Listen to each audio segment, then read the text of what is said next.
Hello, we are live. This is Jamie J. I am the CEO and founder of Bottleneck Virtual Assistants, where we help stop the bottleneck in your business.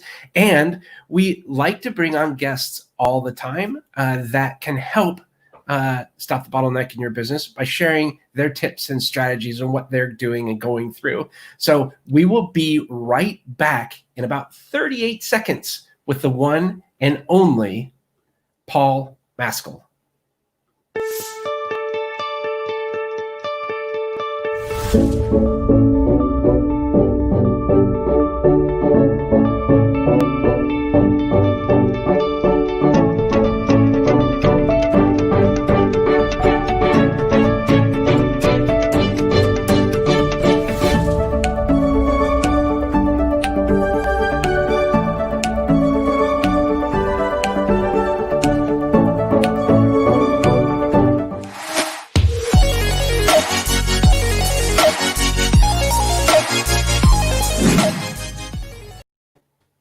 Hello, we are back, and I'm so excited to be welcoming Paul Maskell today.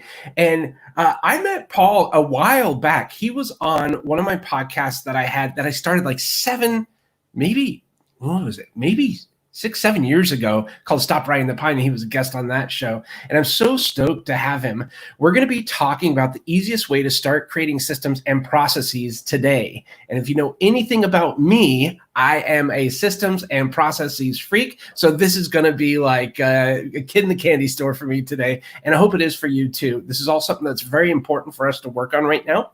So let me tell you a little bit about Paul, and then I'll bring him on so that he can introduce himself. In 2011, after less than 4 years in corporate America, Paul knew there was more to life than just do a job that's okay for 40 years and then retire and enjoy life. Paul ventured out and started his first business in 2011.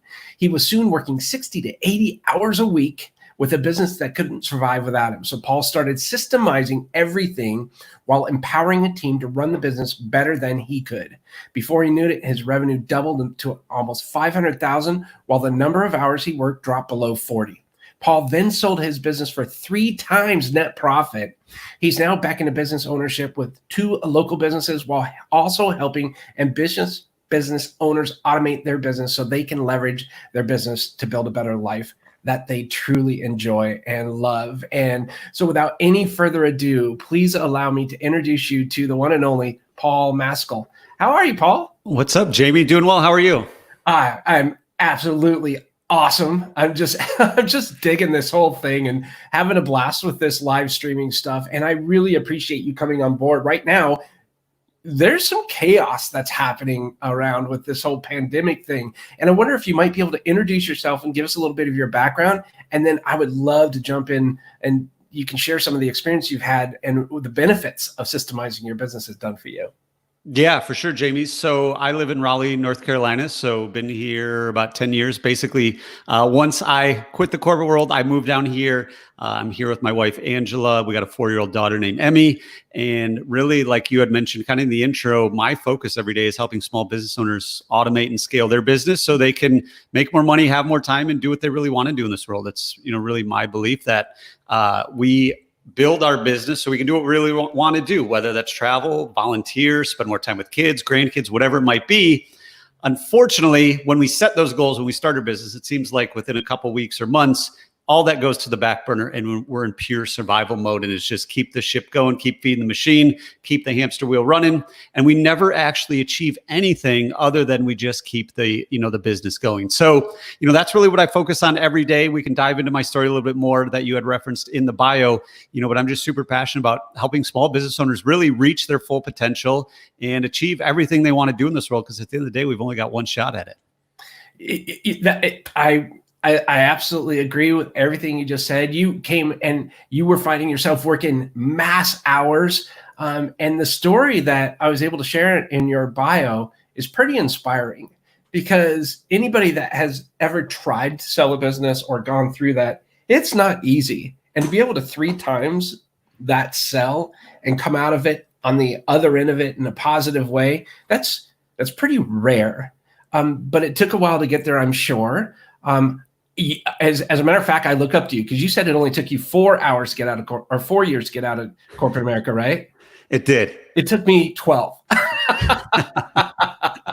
I'm glad you're still here today. Yeah, I think I might be able to speak for you in saying that we're probably unemployable now. Would that be a true? Yeah, especially May 28th during a pandemic, we're definitely unemployable. Yeah, exactly.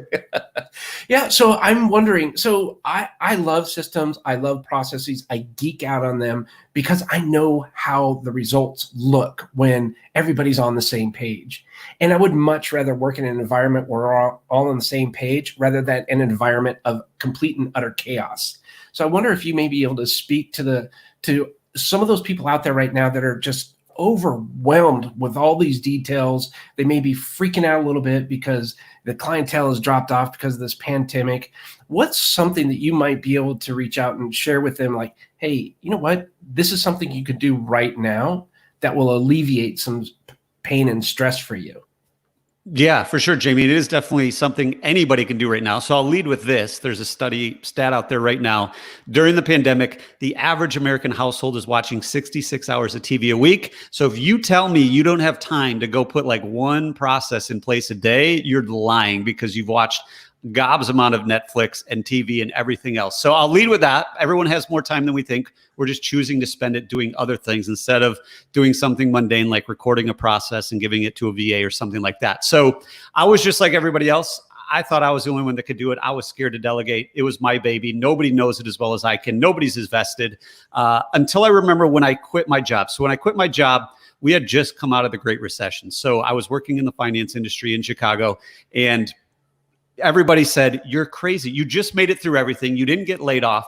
And now you're leaving your job, which everyone says is really secure, to go do something that doesn't really make sense to most people. And to me, the worst case scenario was, well, if this thing crashes and burns, my business idea doesn't work, and I got to go get another job.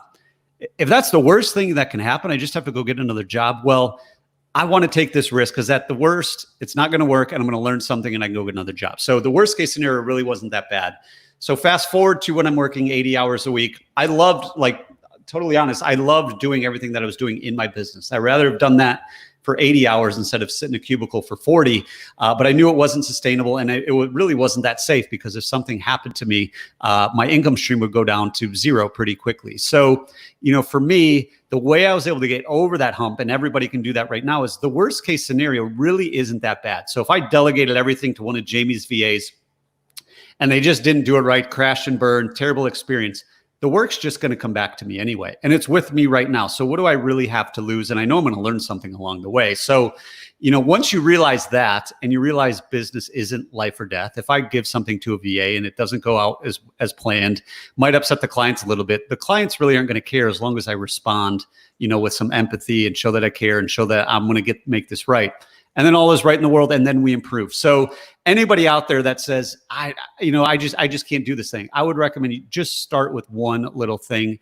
Obviously, Jamie, you use VAs for a lot of little things. I know, a fellow network person that we know together, Nathan Hirsch, who used to own FreeUp. I just had him on my podcast, and he said, literally, the first thing I delegate is just someone to clean up my inbox every day. And it's like maybe an hour or two, and that's it. So you could free up 10 hours a week just by having somebody go through your inbox overnight. You wake up and there's like 3 emails. Those are the only 3 emails you have to worry about. Everything else has been taken care of. So no matter what it is, what you're burned out with, what you're stressed out about, you can make this happen. And technology is making it easier, cheaper, better than ever before. I love the example that you shared about Nathan Hirsch. I think he's an amazing person. And Raina says, hello, Paul. I love the processes as well, even if it hurts the mind a bit. She is absolutely right. She's my assistant, and she's the one that helps me clean out my inbox. And we work so hard on systems and processes. It's not the funnest thing in the world to do, but it's that end result that we're looking for that really helps. And I have to say, thank the Lord for Raina, because I used to spend about an hour a day, maybe 45 minutes a day on my email. I now spend about 5 to 10 minutes a day on my email. Completely different animal, maybe 15 or 20, depending on the day. But I just found 30, 40, 50 minutes a day of extra time. It's uncanny. It's unbelievable. Yeah, and I would say, and not only just the time, but the peace of mind that it's one less thing you have to worry about. I think that's, even more valuable. Just like, oh, Raina's awesome, and she is, because I've chatted with her, 5 or 10 times before we jumped on here throughout the last couple of weeks, and to me, it made no difference if it was Jamie or Raina, and it was flawless. And there's bumps along the roads, I'm sure, but that's how we learn. That's how we get better. But the less things that you have to worry about, the easier life is going to be. The more you can focus on what you're really good at, and then you have better energy, more mental clarity to serve your people even better, because you're not worried about your calendar, your inbox, or whatever process it is that you want to get off your plate. Sure. What does a system mean to you?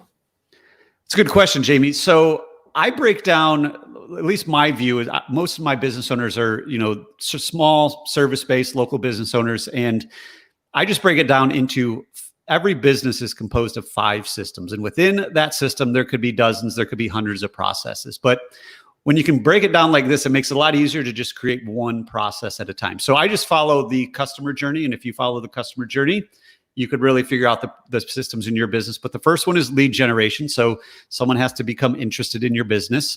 The second one is then that lead turns into a customer through sales. So sales is your second system. The third one then is your customer service, customer experience, kind of that daily interaction, with them, something that a VA could definitely take off your plate. And then the fourth one is the actual service that you provide or the product that you sell. And then all the processes that go within that system. And then the last one is the one that nobody thinks of when they start their business, and then before they know it, it consumes everything. And it's all the back end mess, the operations, the receivables, the payables, the scheduling, hunting down people, sending out invoices, all that stuff that, oh man, I really can't do my thing anymore because this operational stuff is really just, sucking the life out of me. So if you can look at your business in those 5 systems and then break down every single process within them, it'll make it a lot easier to eat that elephant kind of in one bite at a time. Because when you talk to most business owners, as you know, they say, I don't even know where to start. This is like a big monster and I don't know how to tackle it. But if you can go into each system and just look at every single process, record it, document it, automate it, delegate it, whatever it is that you need to do to get it off your plate, then, your life will be a lot easier. And if you did one a day, you're going to make so much progress probably in 3 to 6 months that you never thought was possible. I love it. How do you get something from your mind into a process, a system, a workflow? Yeah, that's a good question. So I think the first thing that works for me and would work for anybody else is figure out, how could somebody else do this? Because we could do it in our sleep. Like, we don't even have to think about it because we've been doing it long enough. So first, looking at it, is this being done in a way that somebody else could do it? And once we determine, yes, maybe we just have to tweak a few things, I'm a fan of just using technology. So if it's a computer task, which most things are, you just use a screen recording software like Zoom or Loom or any of the other free ones out there. And I literally just record it, do a voiceover with it. And when you're done, now you have a tangible process that you can give to somebody else. And you don't have to sit next to them. They don't have to sit next to you. You don't have to spend as much time training. And for whoever you're giving it to, it makes their life a lot easier too, because they can pause, fast forward, rewind. Not as stressful. I'm sure you could relate to this. My first corporate job, I sat in the same cubicle as the person training me, and I took notes like all day. And then it was my job the next day, and I was like, I don't remember how to do anything. But I don't want to go bug Jamie, because Jamie is going to think I'm dumb and I'm the new hire. So I'm going to go through my notes, and it'll take me like 6 hours to do like a 10-minute process, because I didn't have that video that I could just pause and do it and then keep going and then do a little bit more. Oh, let's rewind. So it makes it super easy for both parties. And now it's like, I don't really even think about it. If someone asks me how to do something, I just say, oh, I'll create you a video. And then it's theirs, and I never hear from them again. See, I love that. And so what we do is, I've learned from so many great people. A lot of the stuff that we implement here on a daily basis is something that I picked up from, a Paul Maskell, a Scott Beebe, somebody that's really into these systems and stuff like this. And then we put our own little twist on there. And one of the biggest challenges I had in the beginning was giving someone else the responsibility for something that I had been doing for so long. It was very low level. It wasn't very high level activity, but it's my baby. I've said this many times before, and it was really hard for me to get out of my own way. And what I found out the very first time I did this is I was deathly afraid of this whole thing. What's going to happen? Is this going to mess everything up? But I remember sharing this with them in a video, and they came back and they improved the process, which I thought was fascinating. I was like, oh, that's a good idea. Duh. And we were off to the races. So it saved me tons of time.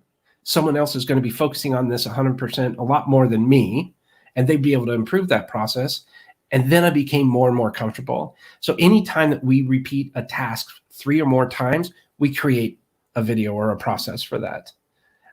How do you know when it's time to create a process? Yeah, that's a good question. So I would probably even say if I have to do it more than once, I'll create it. But usually what it comes to be is when I don't want to do this anymore, or I don't want to answer the same question anymore. So even looking at, you answer the same questions from your customers. So why don't we put a process in place so we can answer it before they ask it? So, from a customer facing standpoint, if it's anything like that, it's like, I'm sick and tired of answering the same question. I'm just going to create a quick video of me talking and I'll send it to them, so them answering their question before they ask. But as far as internal processes, anybody that I'm working with, or even, if I'm delegating something, it's usually, I'll go through kind of the systems and processes and go through my whole kind of vision of where do I want to take this company. And this is the next logical step. Yes, maybe I've done it more than once, but now I have somebody that can do it for me, and I'll delegate it right away. Now, to your point, I wasn't that way initially. When it was my baby, nobody could do it as well as I could. And I was scared just to delegate, something like running a report off of our website, putting it into an Excel, printing it out and giving it to a staff member, like something that simple. But to me, I had never delegated anything that, in my opinion, was that important. So like you said, it's really the repetition and building that confidence really in yourself that, hey, I can do this. And then building the confidence in the other person of, hey, they're not going to screw up on purpose. I think a lot of times we get so worried of, oh man, they're going to come in and take all my hard work's going to take it to zero. And 99% of the people in this world are really good people. Otherwise, we'd all be dead by now.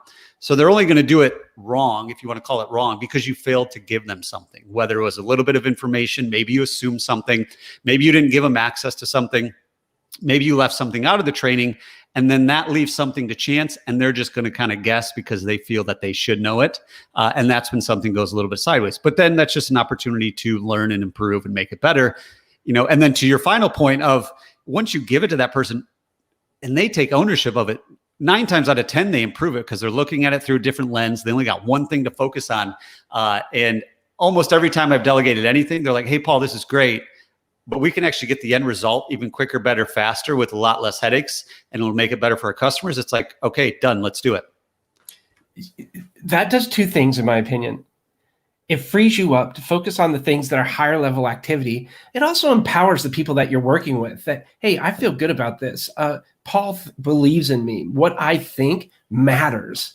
And this whole thing of bringing the team together to participate in creating these systems, processes, workflows, it is so empowering. And first and foremost, I would be nothing without the amazing people that I surround myself with. And I'm so blessed for that. And many people, they don't have that level of comfort. And it's everything from meetings to everything. Everything needs to have a structure to it. One of the things that I'm super excited to talk to you about is the sale of your business. And I won't go into the details of that. But what do you attribute the number one factor, besides being an awesome business, the number one factor as to why that company sold like it did? Yeah, so it sold super quick. So that was the first business I sold, and I learned a lot from it. Originally, the broker said, "Oh, it'll take anywhere from 7 to 9 months, 6 to 8 months, somewhere in that range to sell it." And we literally had a letter of intent within a week, and we had closed within like 45 days. So it was super fast. And the biggest thing that I learned from that, at least how to do it successfully, is how long would your business survive without the owner? Because someone's not going to spend X amount of dollars on a business if it needs you to be there, because then they got to employ you, which then really cuts into their profit, and really cuts into, this really isn't my business because I got to take the owner with me. And if I don't take the owner, I just bought a job and now I got to figure out how to do this job. So, the broker, any business broker, any mergers and acquisition person, they'll tell you, there's a couple things to really look for. And the biggest one is, will this survive? Will the quality of this business continue on without you here? And unfortunately, most business owners aren't able to say yes to that. For me, luckily, I was fairly clear on my vision at that point. So I was okay giving up control because I knew the alternative was I just had another job, and I left a job. I didn't want another one that was even working more hours. So that was probably the biggest takeaway. Your business is really sellable if it doesn't need you to survive. And then obviously it's got to be making money. There's got to be growth potential. There's got to be some good results that came, historically. Are you growing? Is there still potential in the market to go make it bigger and better? But really the ultimate factor is, if I buy this business, I don't really want to bring the owner with me, and I don't want to have to do, a job either. Exactly. Systems, processes. I think that's why franchising licensing models do so well. For sure. You can get it. Here's your manual. Go to work. Yeah. I mean, if you look at something like Chick-fil-A, there's a reason, the wait list to become a Chick-fil-A franchisee is like through the, it's forever long, and they take such a small amount of people because they've gotten everything dialed in so well that they can hire people and pay them $8-9 an hour to deliver a ridiculous customer experience, a consistent experience, because they got all the systems and processes figured out. And then they can show, hey, when you buy this business, you don't really need to be cooking chicken 24/7, but you will have a nice stream of cash flow coming from it. Yeah, exactly. And what I'm going to do is I'm going to put it out there. If you have any questions or comments, please let me know and I'll post them here. Paul, if I don't get to all of them today, or I can't get any questions to you today and they come afterwards, I'll definitely forward them off to you. So if you have any questions for Paul with respect to this or with regard to this, please let me know. Be happy to share those with Paul. And so I want to kind of segue into the Ultimate Freedom Mastermind, if I may, for a second. Maybe you could tell us a little bit about what the Ultimate Freedom Mastermind is or entails. Yeah. So when I sold my first business, a lot of people started asking me, hey, how'd you do that? I want to do that. I want a business that doesn't need me, da, da, da, da. So I started doing coaching that turned into more or less full-time one-on-one coaching. And, at some point that just became really draining on my time. I had to charge a lot in order to make it worth it, in order to achieve my goals. And I realized that, the people I love working with most are small business owners, and my one-on-one coaching just wasn't, cost prohibitive. It was cost prohibitive for a lot of people. A lot of people just couldn't afford it. And once I started to understand the power of a mastermind and the struggles that a lot of business owners go through, business ownership is really isolating. It can be a lonely world. Not a lot of people get it. We can sit in our office all day and we just don't have a lot of people to talk to. So what we focus on in the mastermind is, helping business operators transform into business owners and CEOs so they can really take control of their business, their life, make more money, have more time through automation, through systemization, scaling their business. Like I said at the beginning, we've only got one shot at this. So helping people reach their full potential, leveraging the power of the group for the accountability, learning from other people in different industries. One of the guys in the mastermind said, this is like going to a party and actually having something to talk about, because normally when I go to a party, nobody knows what it's like to be a business owner because nobody really goes through it. And as we get further in our journey, less and less people can really relate to us, and we can't relate to a lot of people. So, that's when I launched the mastermind, really at the end of 2019. And people are getting ridiculous results, way better results now in a group format than they were in a one-on-one format. And the investment is, 1/10 of what it used to be to work with me one-on-one. So really just the power of the mastermind, accountability, connecting with other people, and then having me to kind of guide the way. What I realized, not only in business, but in life, if we have 3 things in place, we can really do whatever we want. If once we have a clear vision, if we have a mentor or a guide, if we have a plan and we have accountability, if we have those 3 things, we can really do whatever we want. So, I always equate it to, being healthy in the United States. Like 60 to 70% of Americans are overweight. It's not because they don't have the knowledge and they don't know what they need to do. It's they don't have a guide, they don't have a plan, and they don't have accountability. And they might have a plan that they downloaded off Google, but they don't have someone guiding them. Or maybe they have a guide, but they don't have accountability. Or, but when you put all 3 of those together, you can get really, really good results. So I try to package it all together. There is some, coaching involved. The mastermind part of it, we bring on guest experts. And it's just a great way to help people reach their full potential so we can leverage our business to really do what we want to do in this world. That's fantastic. Thank you for sharing. I've been parts of masterminds before, and one of the things I've found is while I absolutely consider my team, our family, it is sometimes very difficult to confide in the team and to be able to confide into some minded, similar belief, colleagues that have maybe been there, done that, or haven't been, but is not on your team.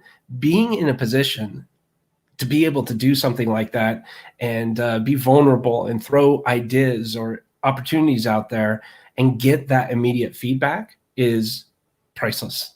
It's fantastic. So kudos to you for doing that, because I think a lot more people need that, especially now with a lot more people working remotely. It may get a little lonely being a business owner. And it's really nice to have that because like you said, if we go out, we go out to, well, haven't really gone out and done anything social lately, but if we went to a party or something like that, I'm not going to talk business with these people. These people are going to be like, that's boring. They want to talk about, the latest TikTok video or something like that. And I really enjoy this stuff. This is fun for me. So, I appreciate that. How do people get in touch with you, Paul? Yeah, so that would be the easiest way if you want to reach out to me right on my website and learn more about the mastermind. So if you go to paulmaskill.com, all my resources are there. Podcast is there. And then if you want to learn more about the mastermind, just go to paulmaskill.com/mastermind. There's some videos, testimonials, kind of the outline, what to expect. And then if that's something that anybody out there wants to learn more, you just fill out the application.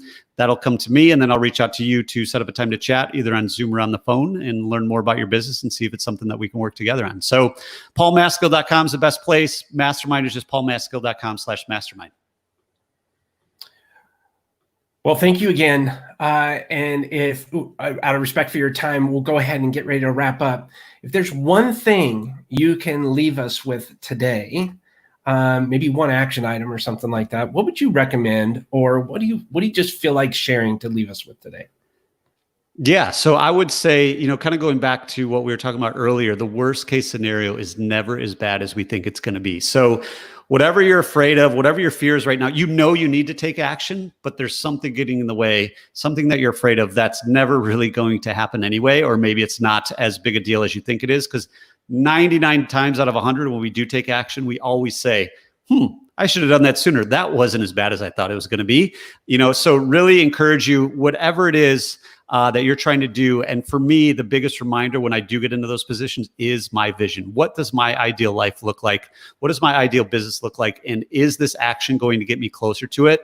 If it is, even if it might suck, even if it might hurt, I need to take this action because I know being stagnant is probably the worst place to be in business and in life. So the worst case scenario is never as bad as you think it's going to be. Find somebody to hold you accountable. Like we said, a mastermind, a colleague, whoever it is, but to make sure you can reach your full potential. Sometimes you got to do those things that you're afraid of, but on the other side, you'll realize that wasn't that bad. Thank you. Thank you, Paul. Thanks, Jamie. Enjoyed it. I really appreciate it. If you could hold on one quick second, I'll go ahead and wrap up. And bear with me. Don't go anywhere. If there's anything that I can do to support Paul, and you just have questions, you want to reach out, I will go ahead and share his website here. It's paulmaskill.com. If you're interested in learning more about the mastermind /mastermind on the tail end of that. So paulmaskill.com/mastermind. You can send him an email, paul@paulmaskill.com. He's also on Facebook. He's on LinkedIn. He's on Twitter. So there's all those there that you can connect with him. But he said the best way to do that is go through Paul Maskill. Again, I just want to do one quick recap. Every business can be broken down into 5 different categories: lead generation, sales, customer service, actual service or products that you provide or sell, or the back end mess, the operations, the accounting, stuff like that. Why do I bring this up? Because if you're having a problem figuring out where you can start to get organized, because everything just looks like a big spaghetti bowl to you, it's usually focusing on one of these different 5 areas, according to Paul Maskill. That might help you break things down and get a nice starting point, or reach out to Paul and he'll get you sorted. My name is Jamie J. I'm the CEO and founder of Bottleneck Virtual Assistants. I cannot thank Paul Maskill enough. And we really appreciated his time coming on today. I hope you enjoyed this. If you have any questions, please feel free to reach out to us at any time. And thank you so much for letting us help you stop the bottleneck in your business. And thank you again to Mr. Paul Maskell. And we will hope you all have a great day. We'll talk to you soon.